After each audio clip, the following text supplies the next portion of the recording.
अस्सलामुअलैकुम व्यूअर्स, मेरे नए वीलॉग ट्रैवल टू अज़रबैजान में खुशामदीद। ये है वो बस जनाब जो मुझे लेके जाएगी अबू धाबी एयरपोर्ट, क्योंकि मेरी फ़्लाइट अबू धाबी एयरपोर्ट से ही है।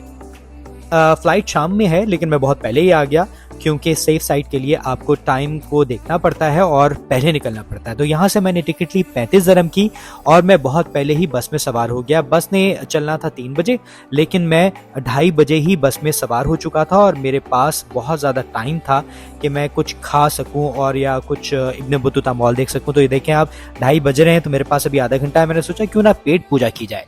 तो इसी माइंड सेट को लेते हुए मैं दाखिल हुआ इब्न बतूता मॉल के अंदर, जहां पर मैंने देखा कि ज़बरदस्त एटमॉस्फेयर था। और जैसे ही मैं अंदर गया, क्योंकि बाहर बहुत गर्मी थी और अंदर जो है ठंडी ठंडी एसी की हवा थी, आहा। फिर मैं गया बाथरूम में, मैंने कुछ टिकटॉक्स बनाई और आपका भाई देखो कैसा लग रहा है मुझे कमेंट में ज़रूर बताना।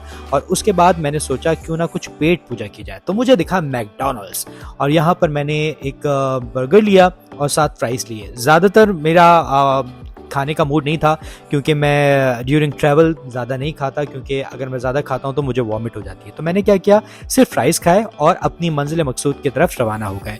अबू धाबी के लिए बस रवाना हो चुकी है और हम इस वक्त इंटरनेट सिटी से ऑन द वे हैं अबू धाबी इंटरनेशनल एयरपोर्ट। ये है अबू धाबी इंटरनेशनल एयरपोर्ट, जो कि 1 घंटे के सफ़र के बाद हम वहाँ पर पहुँच चुके थे। तकरीबन 1 घंटा लगा, इससे ज़्यादा में टाइम नहीं लगा था।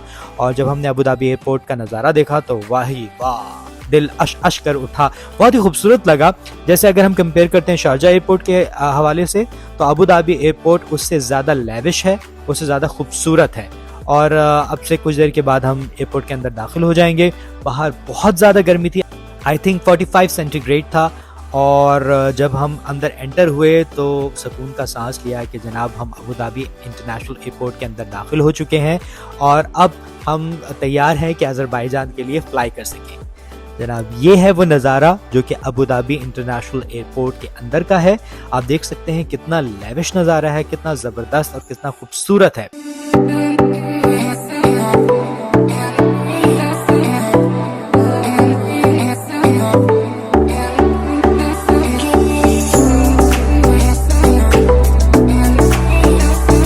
जनाब यहाँ रहते हुए मैंने बहुत सारी टिकटॉक्स भी बनाई।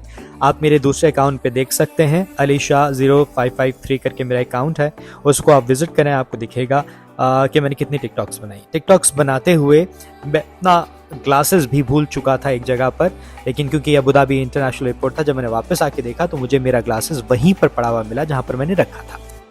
और ये हम रवाना हो गए अज़रबैजान के लिए और दाखिल हो चुके हैं जहाज़ में।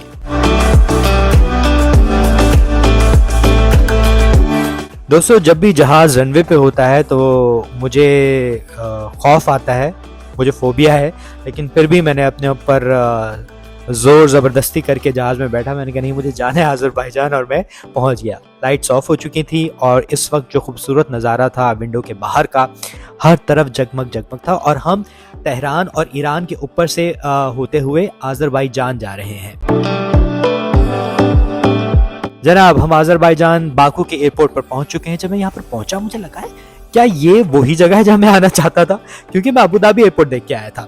सबसे पहले हमने लिया बस का कार्ड, क्योंकि जब भी आप बाकू या अज़रबैजान जाएं तो सबसे पहले आप बस की कार्ड की कोशिश में लग जाएं और बस का कार्ड सबसे पहले लें, जो कि 2 से 3 मन्नत का है।